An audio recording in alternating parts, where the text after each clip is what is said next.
Lahat ng drama, tawanan, balita at all-time favorite music hits. Sa lungkot at ligaya, kami pa rin ang inyong kasama. We're the place where you truly belong. Mula sa TVH Group of Networks, ito ang inyong himpilan. Ito ang inyong tahanan. Number 1 sa Mega Manila.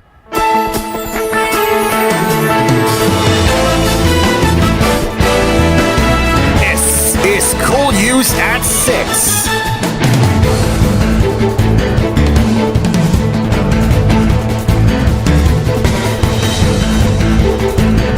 You're listening to Cool FM Nationwide and News Radio 93.1 on bringing the latest stories that care for you. I'm Stephen Iwanig del Sol.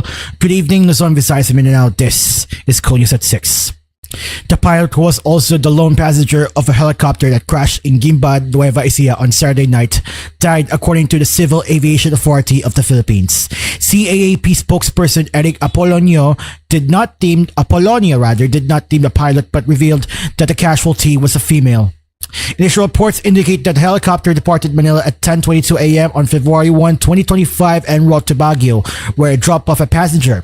It then took off from Baguio at 11:51 a.m. for Binalonan, landing at 12:05 p.m. for refueling. Apolonio said in a statement on Sunday morning. Binalonan airport officials noted that the aircraft experienced difficulty restarting its engine before departing at 4:30 p.m. Authorities later confirmed with the Guimba police station that the crash site was located in Purok Arimungmong, Barangay San Miguel. The lone occupant, a female pilot, did not survive the incident. Apolonio said the body was already retrieved from the crash site. He did not provide other details.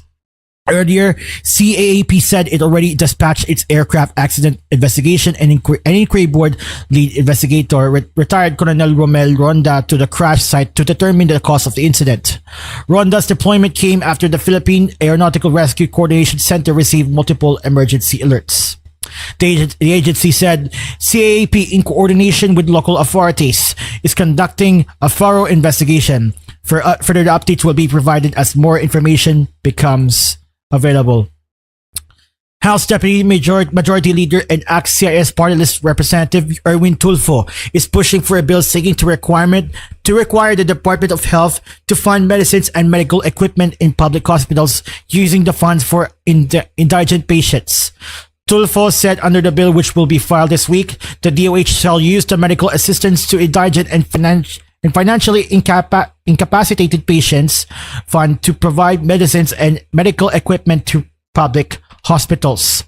In a statement on Sunday, Tulfo said the proposed measure, titled Universal Medical Access and Equipment Act of 2025, aims to address shortages of essential medical supplies in government healthcare facilities through the MIA-FIP. Under the bill, the DOH will be mandated to ensure that all public hospitals are equipped with essential medical devices, including X-ray, ultrasound, and ECG machines. Tulfo said shortages in medicines and equipment force many financially struggling patients to delay or forego medical care, leading to worsening health conditions and higher expenses. The bill is co-authored by ACT-CIS Representatives Edvic Yap and Jocelyn Tulfo, Benguet Representative Eric Yap, and Quezon City 2nd District Representative Ralph Wendell Tulfo. Meanwhile, former President Rodrigo Duterte should be charged with crimes against humanity concerning his drug war if proven that he committed an offense, according to re-electionist Senator Ronald Bato de la Rosa. During the Tanong ng Bayan senatorial face-up for the 2025 elections aired by GMA Network on Saturday night, de la Rosa said that filing a complaint against Duterte should be conditional. It could be yes and no. Yes, in the sense that nobody is above the law. If he committed a crime, then let's file a case. But if it did not, and the charges are only based on other people's offenses, then no. Because guilt is personal, let us not let Duterte answer for the crimes of the ninja cops. That's why the three years later after his presidency, there is still no case, he said in Filipino.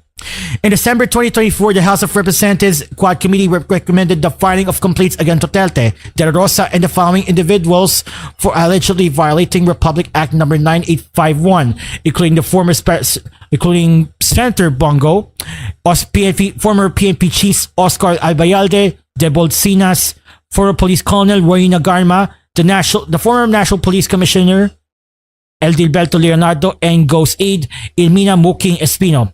Meanwhile, below is the stance of the other senatorial candidates concerning the filing of charges against Duterte, with 6 yeses from Leo D. de Guzman, Luke Espirito, Ernesto Arellano, Danilo Ramos, Terry Casino, and Heidi Mendoza.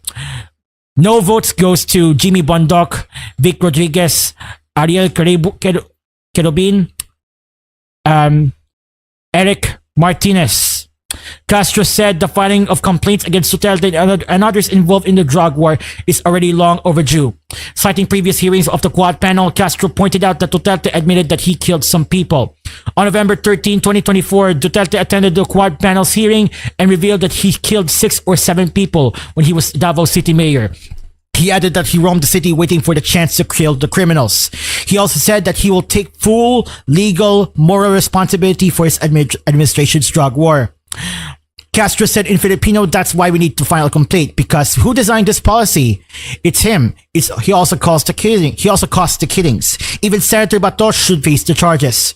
De La Rosa then brought up a different topic. He asked about Castro's conviction in a child abuse case. Castro stood firm that what she did was right, saying that she only rescued the victims from harassment, intimidation, and threats. Castro and former Bayan Muna Party List Representative Sator Ocampo allegedly held minors during a solidarity mission in Talaingod, Davao del Norte in November 2018. Castro's camp has already appealed the court's decision. In a statement last year, Castro's camp described the court's decision as a wrongful conviction that speaks of the continuing persecution of those who are helping and advocating for the rights of Lumad children and the persistent attacks on Lumad schools and communities. Ocampo and Castro also pointed out that the court failed to investigate testimonies regarding threats and harassment against Lumad schools and its forcible closure.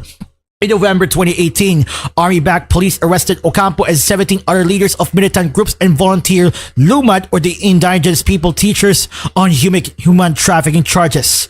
Based on the reports, Ocampo and other accused were supposed to deliver food supplies to a remote village in Talingod and rescue dozens of Lumad teachers and pupils allegedly being harassed by members of the armed paramilitary group called Alamara.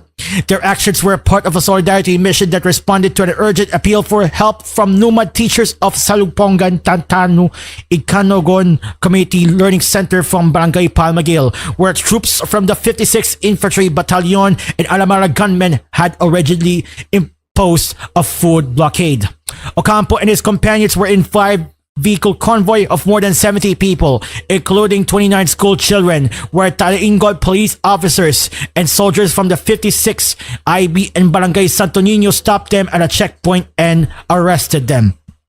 You're still listening on koolNews at 6. A total of 40 social media personalities and representatives from various online platforms have been invited to the House of Representatives Tri-Committee's first hearing this Tuesday.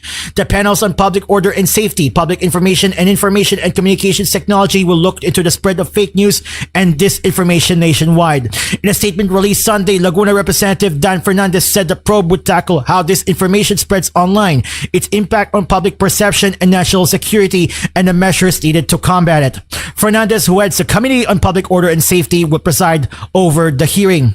Below is the list of invited personalities who are known to showcase political discourse, such as Malo Tika, Jose Yumang Zonza, Quizette Laureta Chu, Mark Atali Lopez, Alan Troy Sas Rogando Sasot, MJ Campbell Reyes, Vivian Zapata Rodriguez, Ethel Pineda, Lorraine Marie Tablang Bardoy Pantosa, Jeffrey Almendras Celis, Banet Bay or Lord Byron Cristobal, Chio Moreno or Alex Destor, Old School Pinoy or Aaron Peña, Glenn Chong, Manuel Mata Jr. or Coco Locoy, Elizabeth Joy Cruz, Claro Ganak, Claire Aiden Contreras, Jonathan Morales, Cyrus Preglo, Marical Serrano, Ernesto S. Abines Jr., Attorney Trixie Cruz Angeles, Julius Melanosi Maui, Darwin Salceda, Elmer Jogalbot, Kathy Binyag, MJ Mondehar of SMNI News, Suzanne Batalya, Joe Smith Medina, Jeffrey G. Cruz, Alvin El Motero,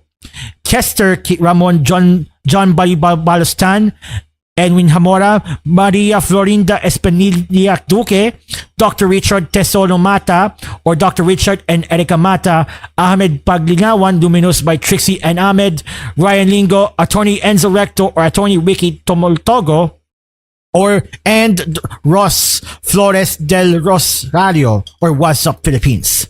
It will also be attended by representatives from Google, Meta or Facebook, ByteDance or TikTok, and other officials of NBI, PNP, and DOJ. According to Fernandez, the government agencies mentioned will talk about the regulatory challenges and enforcement mechanisms against online disinformation.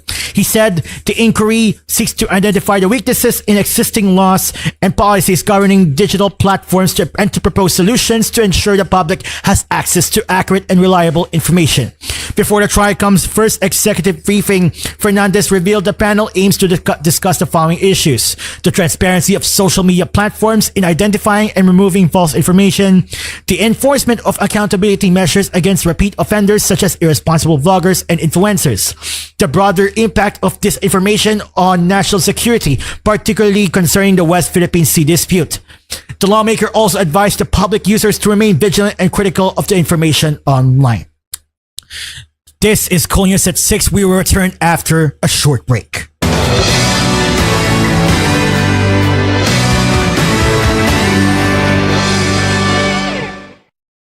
This koolNews edition was brought to you by Smart Dishwashing Paste, double tanggaling formula against sebo and bacteria. Smart Dishwashing Paste, a product of ACS Manufacturing Corporation, ISO certified, world-class quality. ACS. Star Wax Floor Wax with waterproof formula, long-lasting shine. Star Wax Floor Wax, manufactured by ACS Manufacturing Corporation, ISO certified, world-class quality. ACS. Bimolumi Power Race, ang patuka ng masa. Tender Josie, #1 hotdog, walang katulad. Fuji Denso Home and Commercial Appliances, where you get reliable, durable, and energy-saving products. Upgrade your usual appliances of Fuji Denso HV inverter appliances. Fuji Denso, quality above all. And CFB, express the freedom of banking. Open your account today at CFB, a member of Crosslink and supervised by the Bangko Sentral ng Pilipinas.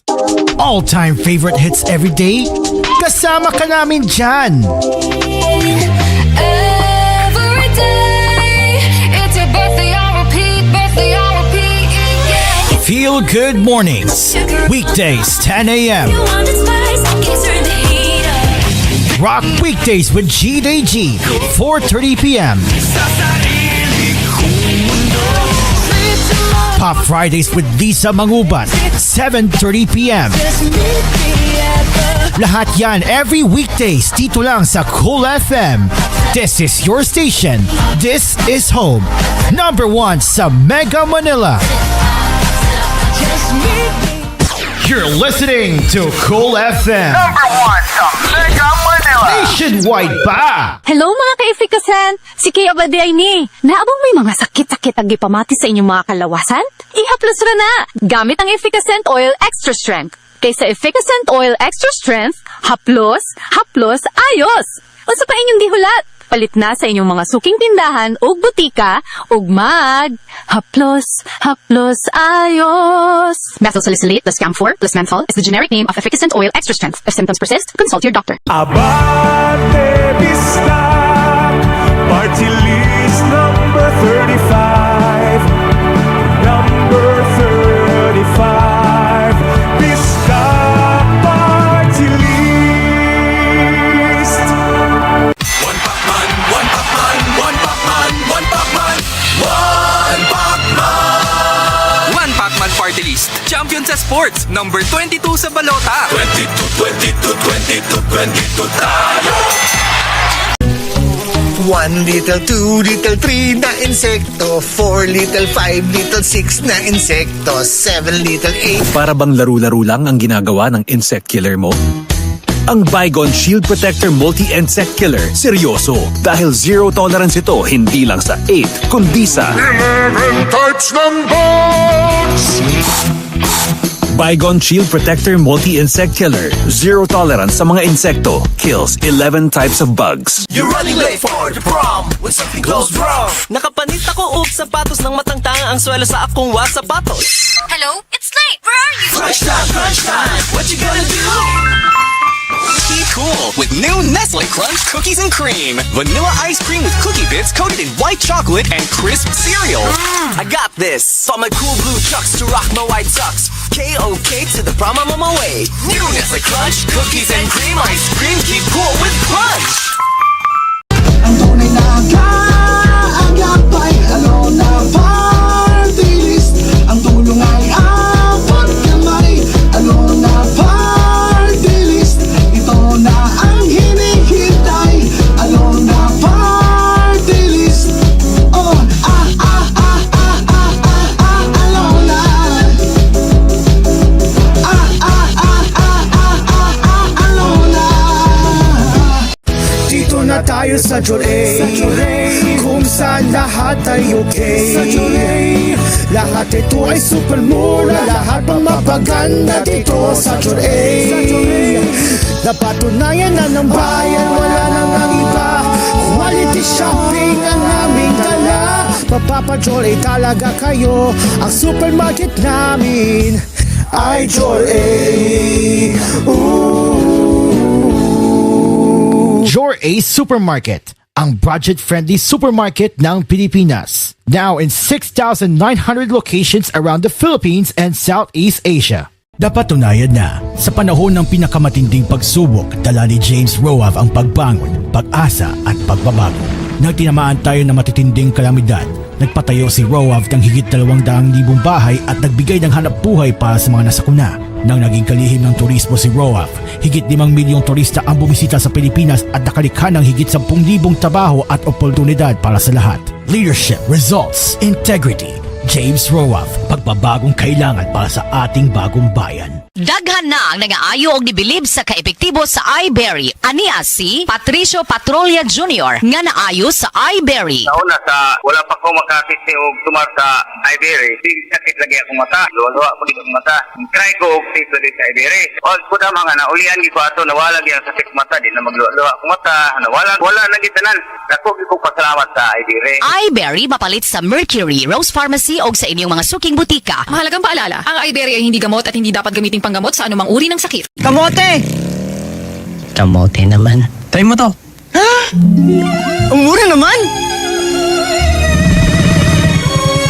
Dito ka na. Sa mapapamura ka talaga. Move it.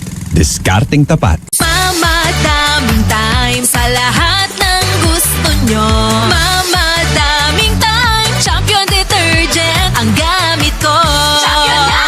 Sa Champion Quick Wash Technology, less time sa lavada, more time sa pamilya. Going shopping, so many fits to choose. New look, just dab it, just dab it, shop all out, just dab it, just dab it. Enjoy vacation, just dab it, just even go all out, just dab it, just dab it. Chill out, just dab it, just dab it. Wanna party, wanna dine out, wanna dab it.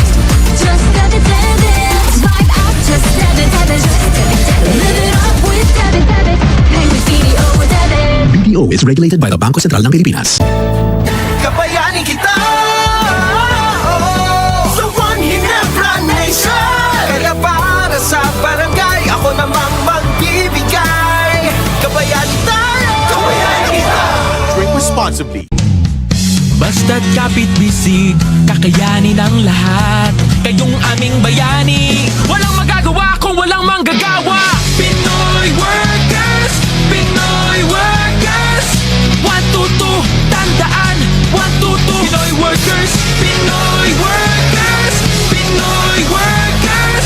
122, tandaan, kayo't Pinoy, lakas Pinoy.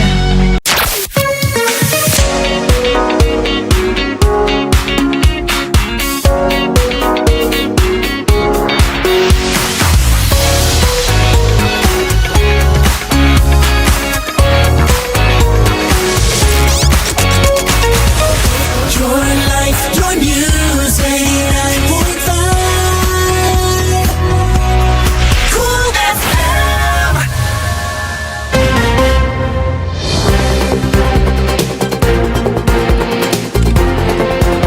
Welcome back. As far as Centenarian Chief Presidential Legal Counsel Juan Ponce Enrida is concerned, the bloody war on illegal drugs of ex-President Rodrigo Duterte was not a legitimate law enforcement policy. In a Facebook post on Saturday afternoon, Enrida, who turns 101 on February 14 on Valentine's Day, noted that many of Duterte's followers are advocates and supporters of the strong arm style of government. He said they think that the Duterte drug war was a legitimate law enforcement policy. It was not. The anti-drug law did not, to my recollection, authorize kill suspected people with impunity. He pointed out that no Congress under our constitutional law ever authorized the summary killings of suspected people, and the 1987 Constitution abhors the death penalty. Even criminals caught red-handed are not authorized by law to be killed summarily unless they resisted with violence. Police power in this country is not licensed to kill suspected people with impunity. Police power is generally controlled by law and due process, and really added. Last year, former President Duterte, the subject of an investigation by the ICC on alleged crimes against humanity, faced hearings in the both chambers of Congress where he admitted to ordering policemen to coax drug suspects to fight back so that they can be killed. Duterte also dared the ICC to hurry up its investigation before he dies of an old age. In his Facebook post, Enrique pointed out to a November 2015 meeting of Duterte, offer Earl Pareño, lawyer, and offer Levi Barigod, Patmi Revivar, and Gongi Galenzoga at the Marco Polo Hotel in Davao City, during which they talked about the country's problem with illegal drugs. Enrique stressed in Duterte's oath of office, Duterte promised to faithfully and conscientiously fulfill his duties, preserve and defend its constitution, execute its laws, do justice to every man, and consecrate myself to the service of the nation. A fugitive former police general emerged from hiding on Friday, claiming that former Interior Secretary Ben-Hur Abalos, who is now running for senator, and incumbent Interior Secretary John Vic Remulla were both being manipulated by criminal syndicates. Brigadier General Narciso Domingo, former PNP Drug Enforcement Group Director, disappeared after he and 29 other police officers were charged over a botched 6.7 billion drug operation in 2022. In a video message posted on his Facebook account, Domingo refused to surrender to branches 44 and 175 of the Manila Regional Trial Court, which issued separate arrest warrants against him. The two courts ordered the arrest of Domingo and 28 others on charges that they mishandled the 2022 operation and for planting evidence. Instead, Domingo appealed to President Marcos to look into his case, which also involved 29 other police officers, including Police Lieutenant General Benjamin Santos, who surrendered in 2022 and is now arguing his case in court. The case stemmed from a police operation in October 2022 that led to the arrest of Police Master Sergeant Rodolfo Mayo and one named Ataldero. Mayo and Ataldero are still under trial. Last December 10, the Department of Justice recommended the filing of charges against several police officers for planting evidence and bungling the prosecution of the case stemming from the drug operation. DOJ lawyers claimed irregularities in the operation, including the temporary disappearance of seized narcotics and false reports made by PNP officials, including Domingo, who claimed that Mayo and Atadero were arrested in October 9, 2022, when video recordings showed that they were already in police custody on October 8. Police first reported that Mayo, or Mayo, whatever it is, the pronunciation, was arrested at a Quiapo Bridge in a hot pursuit operation on October 9, 2022, and was found carrying 2 kilos of shabu. But security camera footage obtained by the DOJ showed that Mayo was actually arrested on October 8 in a buy-bus operation in Bambang, another area in Tondo. Domingo appealed to the president to bring back common sense and order over this brouhaha, over this miscarriage of justice. Domingo claimed that Abalos, who was the Interior Secretary at the time, and Remulla were both misinformed by unidentified syndicates out to protect Mayo. Domingo also denied the claim of Remulla, said there was a grand conspiracy to conceal a criminal enterprise within the PNP that started in 2016 when a reward system instituted. An alleged vice commander of the New People's Army operating in Cagayan Valley gave himself up to the police in Lalo, Cagayan on Sunday, February 2. The surrendery, identified only by his aliases Karani, Kaalman, Kabago, Kapeping, and Kakulot, Vice Commander of the NPA's Kilusang Revolucionario Cagayan Valley or Comprob Cagayan under the Henry Abraham Command was listed as 4th highest in the periodic status report on the threat groups or PSRTG watch list for the last quarter of 2024 and number 1 regional most wanted person. The former NPA leader also led authorities to the location of the cache of weapons and explosives, which includes a 95-piece 9mm dynamite, 2 improvised explosive devices, an IED hand grenade, a hand grenade MK2 fragment, 29 bullets of caliber M16 rifle, 4 M14 rifle magazines, an ammunition drum, 2 bandoliers, a K3 semi-automatic rifle, and other guns alongside personal belongings. Kalani was earlier indicted for robbery with arson, violation of the Anti-Terrorism Act, a separate robbery and robbery with arson, murder, attempted murder, and malicious mischief. He was placed under the custody of the 2nd Cagayan Provincial Mobile Force Company while waiting for his transfer to the court of origin of the charges against him. You're still listening on koolNews at 6. Beyond Vision, improving educational calls for sustained, decisive action, particularly substantial increases in funding. Senator Lauren Legalda stressed this point at the launching at the Senate last Tuesday of the Year 2 report at COM2, the 2nd Congressional Commission on Education of which she is a commissioner, titled Fixing the Foundations, a Matter of National Survival. She emphasized the importance of education as the base upon which innovation, peace, justice, and sustainable development could be built. The report reveals urgent gaps in the education system, with only 25% of Filipino children meet the recommended energy intake between ages 6 and 12 months. There are deficiencies in foundational competencies emerging as early as grade 3. 50% of the school year is Up to 50% of the school year is lost due to disruptions such as natural disasters. 55% of public schools lack fully designated school principals. The report also calls for a fundamental shift in priorities to address these challenges, focusing on early childhood education and nutrition to build critical competencies while ensuring that schools have skilled leadership, sufficient personnel, adequate classrooms, and essential resources. She emphasized that education reform requires a multi-sectoral approach, calling for unified and strategic action from government agencies, local government units, the private sector, international partners, civil society organizations, indigenous communities, and community-based organizations. In this way, they could build an inclusive and equitable education system, recognizing that strengthening disaster preparedness, public health, workforce development, cultural preservation, poverty reduction, and peace building is essential to ensuring effective and sustainable learning for all. Let's talk about the arts and the culture, as Kate Tinga is marking her first National Arts Month as the president of the Cultural Center of the Philippines, and she's making a splash with her debut Pasnaya Festival. Less than 6 months into her new role, Tinga is at the helm of this vibrant multi-arts celebration, which showcases the immense talent and creativity for Filipinos. For 2025, the festival promises to be a dynamic 2-day event spreading across multiple CCB venues. Attendees can look forward to an exciting lineup of performances, workshops, tournaments, and more, all designed to highlight the diverse artistic expressions from across the country.